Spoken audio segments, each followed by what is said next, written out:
Hello everyone, I'm going to do another sermon video today. I'm going to be in Proverbs 30, 24 through 28 in the King James Version of the Bible. I've been doing a series on the four things mentioned in Proverbs 30, 24. I'm going to read it. There be four things which be little upon the earth, but they're exceeding wise. The answer not a are people not so strong, yet they prepare their meat in the summer. The conies are but a feeble folk, yet they make their houses in the rocks. The locusts have no king, yet they go forth in bands, forth all of them by bands. And the spider take hold with her hands and is in kings' palaces. I've done the spider and the ant and the coney. So today I'm going to finish up with the locusts. Hopefully, if the Lord will help me here. It says Proverbs 30:27 says the locusts have no king, yet they go forth all of them by bands. It teaches us a valuable lesson about success and happiness in life. The ordinarily very reclusive and solitary, they mind their own business and they venture only at night, and they meet other locusts only for brief moments. However, when the situation calls for it, they change dramatically in color and even more drastically in social behavior, becoming very friendly and group-oriented, creating huge swarms for their mutual benefit. Solomon was the wisest man that ever lived. He could talk in detail about things like trees and insects. He knew all about the desert locust, and he used to teach the value of it, joining together of others. That's the lesson of the locust. Is joining together with others. God created you to be a social creature, and you will only maximize your potential by using in conjunction with other people, like at family, school, marriage, school, a church, friends, business. Solomon also said, two are better than one, and a threefold cord is not easily broken. He gave four examples and he gave advantages to using all this to your advantage. The locusts have no king, yet they go forth by bands. The locusts have no king, yet they go forth, all of them by bands. There's a fabulous proverb in those 14 words. It's simple and contains a hidden lesson of great wisdom. The locusts, what they teach us is that things are better together than they are individually. There's power in numbers. There is tremendous power in unity. That's why Satan fights us on that very one thing. Without a leader, they travel in large coordinated swarms that still frighten men today. And can you learn their wisdom? We sure can. There's a desert locust which inhabits the areas near Israel. God gave the desert locust a very unique trait to teach us wisdom, and our preacher Solomon reveals here for our learning. The desert locust usually a very lonely, quiet individual and lead a solitary life. They're real shy, except for the brief encounters. They fly at night to avoid each other, very content at being alone.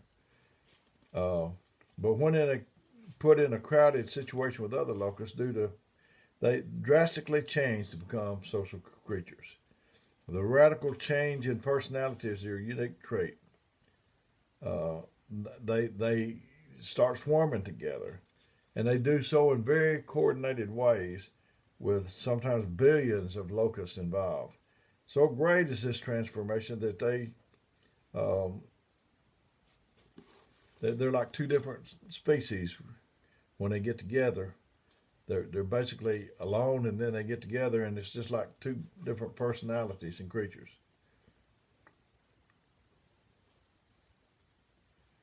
Only 3 inches long and weighing 2 grams, a single locust can eat his weight in food every day. They can really destroy some things, can't they? They have a top speed near 20 miles an hour, and they can cover 75 miles in one day.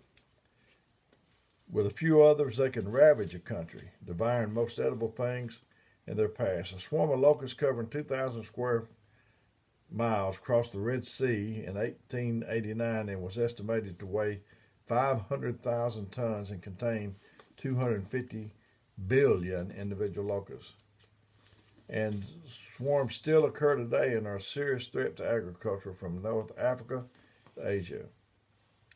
The blessed God called these creatures his army, and he describes their character and destructive capability in great detail. He sent this army one time to Egypt to encourage Pharaoh to let his people go to Canaan. The results were devastating. They darkened the sun and ate every green thing.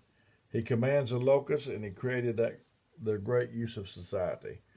At the end of this thing, though, they're going to be the locusts, but they're not going to want any green thing. We can learn the wisdom from this, that the advantages of numbers and unity. Society's better than individuality. Two are better than one, and a threefold cord is not easily broken. Every person with a good spouse knows that marriage is certainly better than being single. The fact is obvious to wise men, regardless of the modern, people say the blessings and how good it is to be single. Well, it's not for me. I mean, there might be somebody out there that way, but there are four advantages to human society. You can share the rewards of your labor and prosperity. Number two is when one has difficulty, the other can help them. And three, their different abilities are synergistic and result in greater productivity. And fourth, they can defend against greater enemies. My wife and myself, we are very different, came from different backgrounds. I call it different nest. She's got that missing part that I don't have. And I assume I've got that missing part that to her personality that she don't have. We're just built different. She really helps me see the different side of things and keeps me from getting tunnel vision.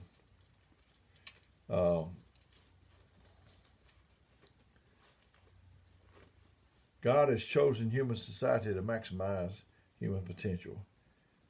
Marriage is a wonderful blessing to a person. A family is great.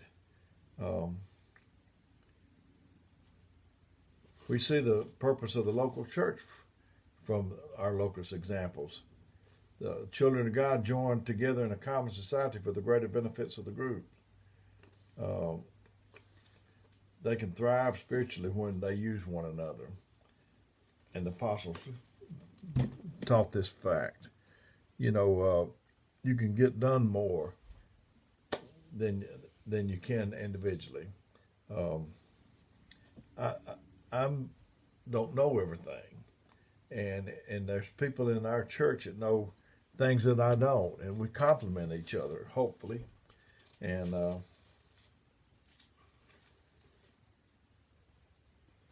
we all see a need for a close and unified church. What good is a church divided against itself? It will surely fall, as Jesus taught us. So as it is with the division in a family, friends or whatever. And God, I preached on the 6 things God hates, yea, 7 abomination, and that 7th thing is sowing discord among brethren. Don't matter how you feel about others, you can't do nearly as much or as well by yourself as you can with assistance of others.